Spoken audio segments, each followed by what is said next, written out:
آج صرف آپ کو یہ بتا رہا ہوں کہ ہمیں نبی کریم صلی اللہ علیہ وسلم نے کچھ اذکار سکھائے ہیں, کچھ ذکر سکھایا ہے اللہ کا, جو ان ایول فورسز کو دور کرنے کے لیے. ہماری لائف میں کبھی کبھار چیزیں میس اپ ہو جاتی ہیں, اس لیے ہو جاتی ہیں کیونکہ ہمارے ساتھ کوئی نیگیٹو فورسز اٹیچڈ ہوتی ہیں, یعنی جنات وغیرہ جو ہیں ہمیں ہارم کرنا چاہ رہے ہوتے ہیں. اس کی بھی وجہ ہے کہ کیوں کرنا چاہ رہے ہوتے ہیں. تو فی الحال میں آپ کو یہ بتانا چاہ رہا ہوں کہ there are negative forces sometimes that are affecting us, whether physically, mentally, psychologically, emotionally or any which way. اور یہ اثرات جو ہیں یہ بڑے کبھی کبھار شدید ہو جاتے ہیں, بڑے ایکسٹریم ہو جاتے ہیں. ٹھیک ہے, ان میں سے ایک چیز جو ہے اس کو ہم کہتے ہیں slip paralysis. Slip paralysis, slip paralysis اگر آپ کو نہ پتا ہو کیا ہوتا ہے, جن کو پتا ہے ان کو بہت اچھی طرح پتا ہے کیا ہوتا ہے, اور جن کو نہیں پتا میں بتا دیتا ہوں. سلیپ پیرالسس ایک ایسا پروسیس ہے جب آپ بستر پہ لیٹے ہوتے ہیں, سو رہے ہوتے ہیں, اور ایک دم سے آپ کو فیل ہوتا ہے جیسے آپ کی چھاتی کے اوپر ایک وزنی چیز بیٹھ گئی آ کے, اور آپ ہل نہیں سکتے. آپ کوشش کر رہے ہیں ہلنے کی, بٹ یو کینٹ موو. آپ کچھ بولنا چاہتے ہیں, آپ بول نہیں سکتے. You become paralysed in your own bed. You are awake but you can't move. اور کچھ ہی دیر کے بعد, مے بی کبھی کبھار آدھے گھنٹے بعد, 50 منٹ بعد, گھنٹے بعد, وہ چیز آپ کے سینے سے اٹھ جاتی ہے. یہ ڈفرینٹ کلچرز میں, ڈفرینٹ ٹریڈیشنز میں it was always associated to demons, to jinns. Psychologically اگر آپ بات کریں تو میں نے کئی سائیکالوجسٹ کی اس کے بارے میں ڈسکشنز دیکھی ہیں, پڑھی ہیں, سنی ہیں, اور وہ بیسکلی یہ کہتے ہیں واللہ اعلم, وی ڈونٹ نو, اللہ کو بہتر پتا ہوگا, ہمیں نہیں پتا. تو کیا لگا رہے ہیں کہ یہ ہوگا وہ ہوگا, لیکن کہتے ہیں ہمیں سمجھ نہیں آتی یہ ہوتا کیا ہے.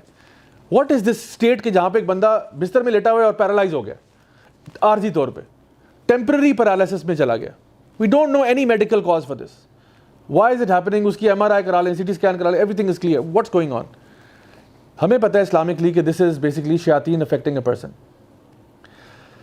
اچھا, میں آپ کو ایک بھائی کا واقعہ سنا رہا ہوں جنہوں نے واؤچ کر کے یہ بات بتائی, اور میں خود بھی پرسنلی بہت لوگوں کو اس پہ ہیلپ بھی کر چکا ہوں, getting out of sleep paralysis.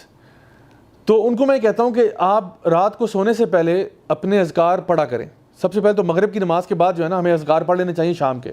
اس میں کچھ اذکار جس طرح آیت الکرسی ہے, جیسے 4 کل ہیں, ان میں سے 3 کل اسپیشلی قل هو اللہ احد, قل اعوذ برب الفلق, قل اعوذ برب الناس پڑھ کے ہاتھوں پہ بلو کرنا, اور پھر اپنے پورے جسم پر رب کرنا. یہ نبی کریم صلی اللہ علیہ وسلم رات کو سونے سے پہلے 3 دفعہ کرتے تھے. اور سورۃ البقرہ کی آخری 2 آیات جو ہیں آپ صلی اللہ علیہ وسلم نے فرمایا یہ تمہارے لیے ہر چیز کی پروٹیکشن کے لیے کافی ہیں. پھر کچھ اور اذکار ہیں, مثلاً کہ بسم اللہ الذی لا یضر مع اسمہ شیء فی الارض ولا فی السماء وهو السمیع العلیم. ایک اور ذکر ہے اعوذ بکلمات اللہ التامات من شر ما خلق. ایک اور ہے اعوذ بکلمات اللہ التامہ من کل شیطان وہامہ ومن کل عین لامہ. یہ سارے اذکار آپ کو بائی دا وے حصن المسلم میں مل جائیں گے. اللہم عافنی فی بدنی, اللہم عافنی فی سمعی, اللہم عافنی فی بصری, لا الہ الا انت. یعنی یہ وہ اذکار ہے کہ یا اللہ, ہم ہر چیز سے اللہ تعالیٰ کی پناہ بھی مانگ رہے ہیں, اپنے لیے عافیت بھی مانگ رہے ہیں کہ ہمیں اللہ تعالیٰ حفظ و امان میں رکھے. تو اس میں نظر بد کے لیے بھی ہے اور ہر طرح کے شر کے لیے بھی ہے. اور جس طرح ہم سورہ فلق اور ناس میں پڑھتے ہیں من شر الوسواس الخناس, ٹھیک ہے, الذی یوسوس فی صدور الناس من الجنۃ والناس, تو یہ اللہ تعالیٰ کی حفاظت میں ہم آ جاتے ہیں. سو جتنا زیادہ آپ نے اذکار کیے ہوتے ہیں اتنا زیادہ آپ اللہ تعالیٰ کی پروٹیکشن میں آتے ہیں.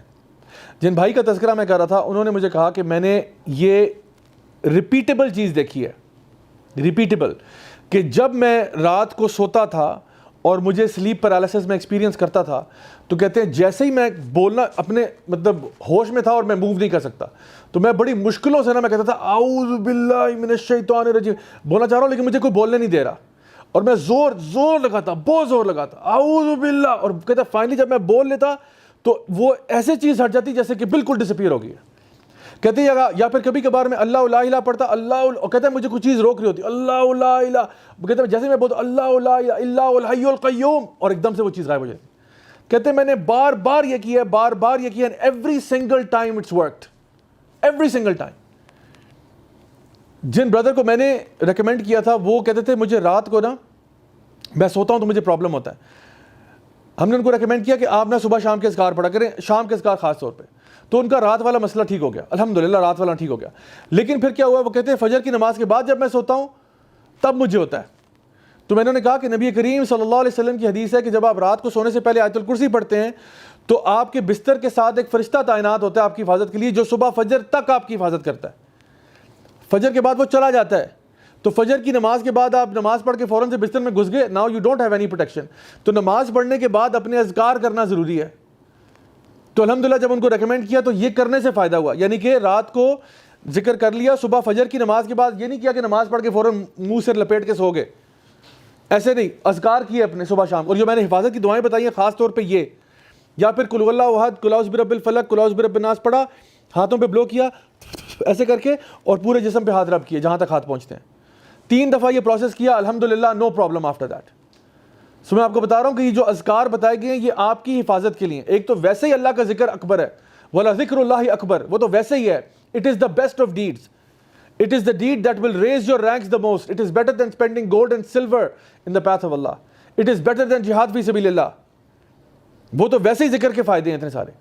لیکن سب سے بڑا ایک فائدہ یہ بھی ہے کہ آپ اللہ تعالیٰ کے حفظ و امان میں آ جاتے ہیں. آپ ہر قسم کے شر سے بچ جاتے ہیں. گاڑی میں قرآن رکھنے سے کچھ نہیں ہوتا، قرآن پڑھنے کے لیے نازل کیا گیا ہے، ڈیکوریشن پیس کے طور پہ نہیں ہے.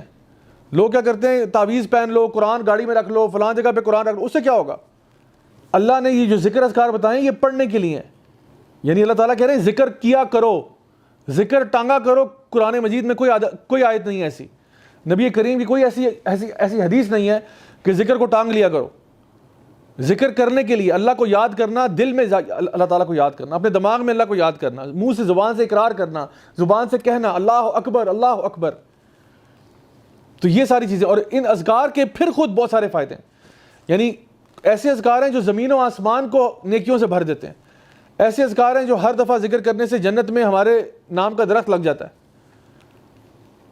لا حول ولا قوت الا باللہ پڑھنا، سبحان اللہ و بحمدہ، سبحان اللہ العظیم پڑھنا، الحمدللہ کہنا، سبحان اللہ کہنا، یہ سارے اذکار ہیں. تو جب انسان ویسے ہی فارغ بیٹھا ہو کبھی، تو بجائے کہ فوراً سے ہاتھ ہمارا فون کی طرف جائے اور ہمیں خامخواہ اسکرولنگ شروع کر دیں، اللہ کو یاد کر لو تھوڑی دیر کے لیے.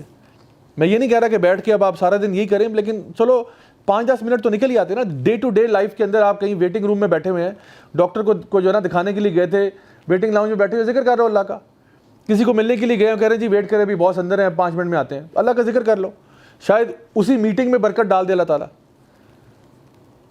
سو کیپ ان مائنڈ کہ یہ جو اللہ تعالیٰ کا ذکر ہے نا یہ بہت بڑی چیز ہے.